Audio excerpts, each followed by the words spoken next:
Una pregunta bastante frecuente en el mundo de los juegos de mesa, sobre todo para quienes tienen hijos, o sobrinos, o familiares pequeños, es ¿qué juego me recomiendan para mi sobrino, hijo, etcétera, de 6 años? O ¿qué juego me recomiendan para mi hijo de 8 años? O mi hija está invitada a un cumpleaños, una amiga de 10 años le pensaba regalar un juego de mesa.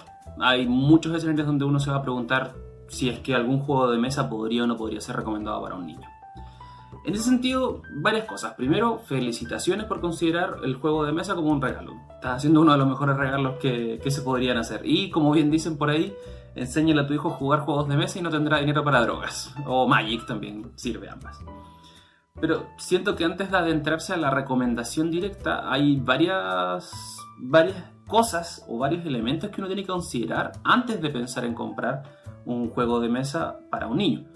O qué juego de mesa para qué niño, en ese sentido. Entonces la idea de este video un poco es explicarles o comentarles mi experiencia en base a lo que puedo observar dentro de mi cotidianidad. Trabajo en un colegio con muchos niños, y trabajo con juegos de mesa, entonces quiero comentarles varias cosas antes de adentrarme en un mundo o en un plano de hacer un listado de decir este juego sirve, este no.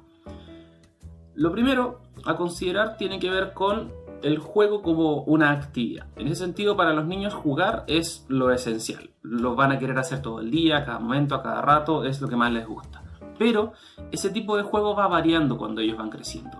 De los 0 a los 2 años, sobre todo, los bebés igual juegan. Tienen un juego mucho más relacionado con las sensaciones y con lo motriz. O sea, moverse, por ejemplo, llevarse cosas a la boca, es lo que más hacen ellos. Y durante el transcurso de la vida de los niños, hasta la adolescencia e incluso la adultez, también existen diferentes tipos de juegos. Entonces, un aspecto a considerar desde el principio tiene que ver con qué tipo de juego le gusta más o le gustaría más a este niño o no. Pensemos en un juego como Black Stories. Black Stories es un juego cooperativo donde se asignan diferentes roles y hay que resolver algunas historias. Y es tan simple como conversar, hacer preguntas. No incluye mecanismos complicados, no incluye elementos.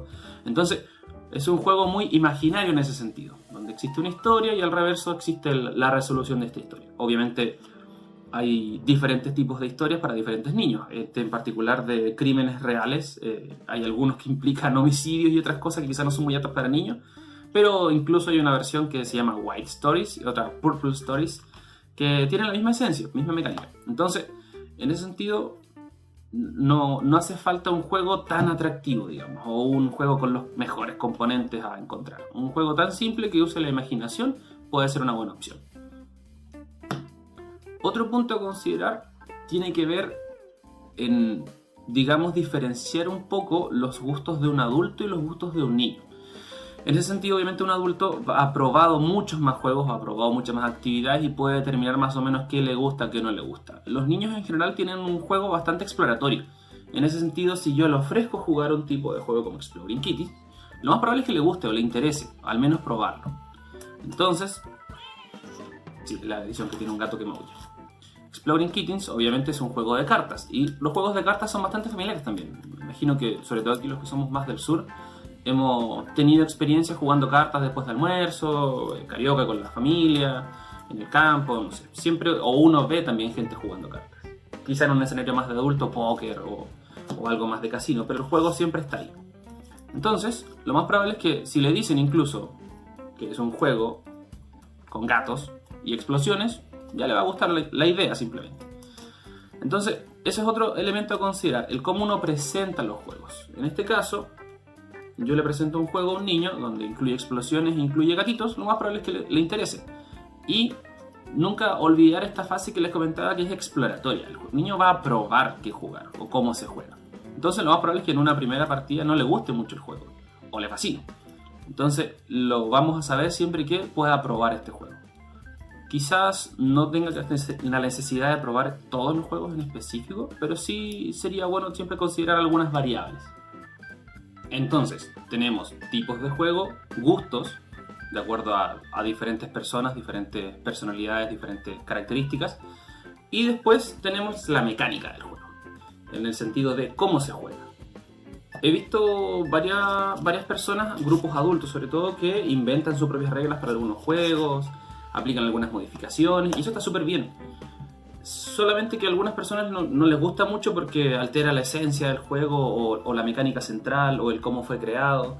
Pero en ese sentido, consideren que los niños siempre tienden a esta exploración. Entonces, puede haber alguna regla que a ellos se les ocurra o alguna forma de jugar el juego que se aleja de cómo se recomienda, pero que está perfectamente válido.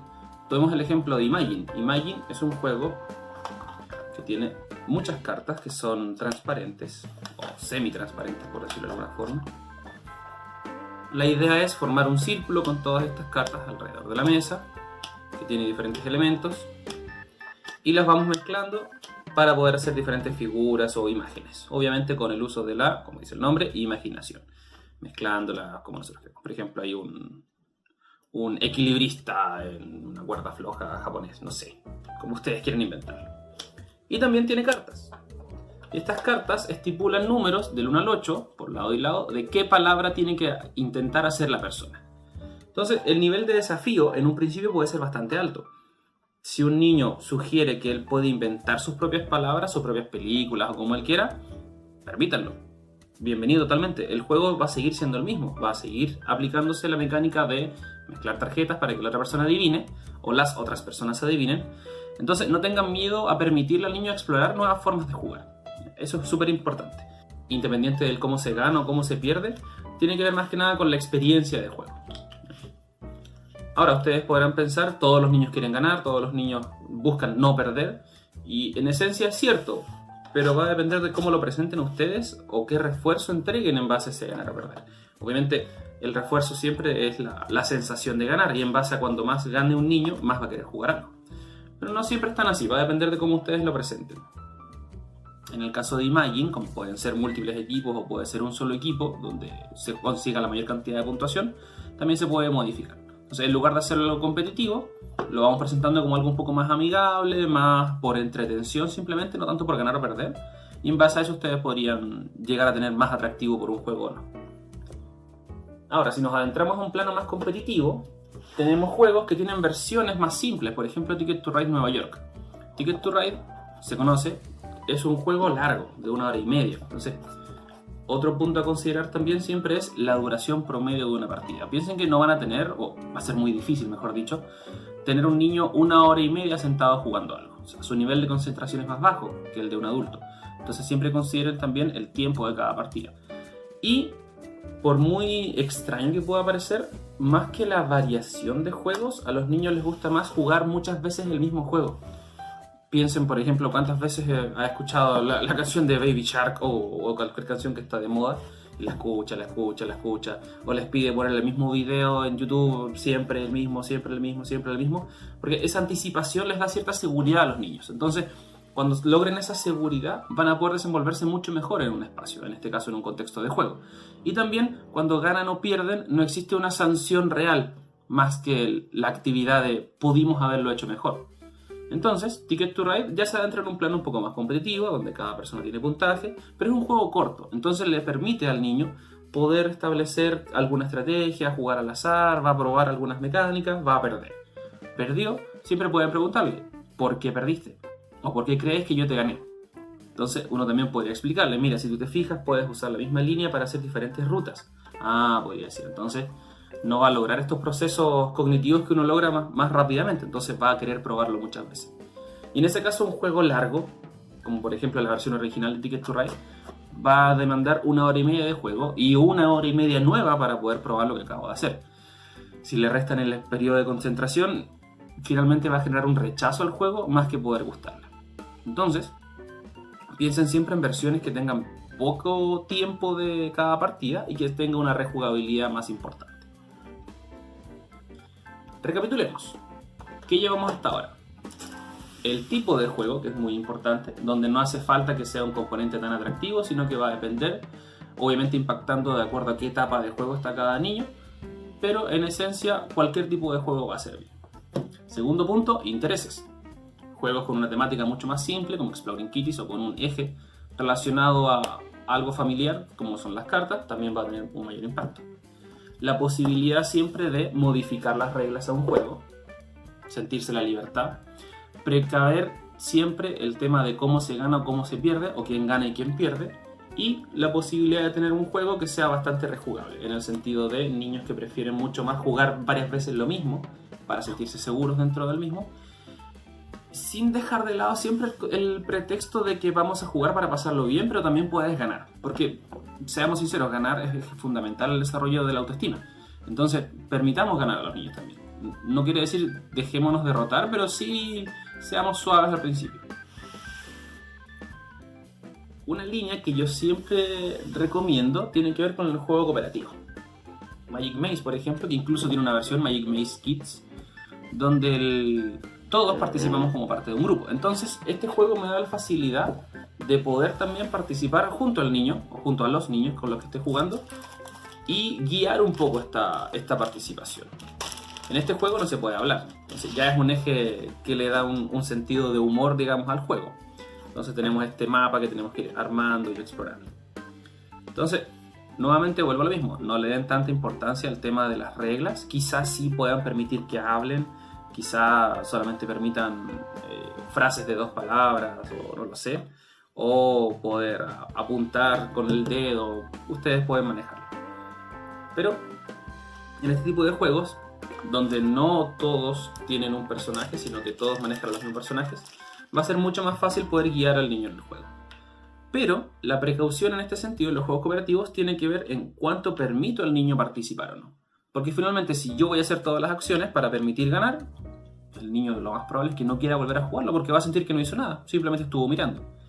Entonces, tengan siempre en consideración eso. La mecánica del juego cooperativa puede servir bastante para disminuir estos niveles de frustración que podría tener el niño al momento de perder, pero no le quiten el protagonismo al niño. O sea, permitan que se equivoque, permitan que cometa errores, permitan que llegue al tiempo cuando me quedaba mucho todavía por recorrer, permítanlo, porque siempre se puede volver a rejugar, como veíamos en el ejemplo anterior. Ahora, desde una opinión muy personal y desde una perspectiva también que he visto que funciona bastante, yo siempre voy a recomendar juegos con un componente motor o con un elemento que tenga que ver con el movimiento más que con la planificación. ¿En qué sentido? Es mucho más atractivo para los niños moverse mientras juegan que estar sentados jugando. Ahora, es importante y también considerar que los periodos de atención y concentración de los niños son mucho más bajos que los nuestros. De hecho, incluso algunos de su grupo de amigos quizás tienen un periodo de atención bastante bajo. Entonces uno puede pensar, en un juego de mesa que le permita a mi hijo o estudiante, lo que sea, aumentar estos periodos de atención y concentración. Y está bien, perfecto. Pero no por eso podemos dejar de lado la esencia del juego, que es pasarlo bien. Y donde más he visto que los niños lo pasan bien es con tipos de juegos que implican algún grado o nivel de movimiento. Panic Mansion, por ejemplo, que tiene que ver con superar diferentes pruebas que están descritas en algunas cartas, tiene mucho de esto de moverse, diferentes piezas, y que vamos a ir moviendo a través de una mansión. Y que tenemos que usarla con nuestras manos, de hecho, estar muy concentrados viendo aquí y probando. Entonces, este elemento de movimiento le añade un valor bastante atractivo a los niños y lo más probable es que quieran jugarlo mucho. Aparte que cumple con otras características, tiene que ver con que es rejugable, las partidas son cortas y si se adentran más de lleno a lo que es el mundo de los juegos de mesa, van a encontrar este símbolo en algunos juegos del Kritikenspiel des Jahres. Sí. Es un mismo símbolo de juego del año, pero en azul. El otro juego del año está en rojo. Por ejemplo, Magic Maze, que fue candidato a juego del año en 2017, tiene un símbolo en rojo. Y una de las 3 categorías de juego del año tiene que ver con juego del año para niños. Y ahí van a pillar muchas más características o mucha más variedad. Guíense por ese símbolo. Entonces, eso es antes de. Consejos antes de adentrarse al listado de qué juego me recomienda. Siempre van a encontrar una línea que está protagonizada por el juego Double, que es bastante bueno y que cumple con estas características. Tiene un valor de movimiento, en este sentido de revelar la carta, es rápido, es rejugable, es competitivo, que le gusta a los niños, es fácilmente manejable en el sentido de quién gana, quién pierde, pero tengan siempre esas consideraciones. Antes de comprar cualquier juego, piensen, ¿será atractivo para este niño? ¿Le gustará o no le gustará? ¿Cómo voy a presentar este juego? ¿Cómo se gana este juego? ¿Qué tan importante es ganar en este juego? ¿Puedo modificar las reglas? ¿Qué tanto puedo modificar las reglas? Son preguntas que les van a guiar a la hora de decidir qué juego comprar. En mi experiencia personal también les puedo decir que las personas que trabajan vendiendo juegos de mesa tienen mucha claridad con respecto a qué juego podría recomendar.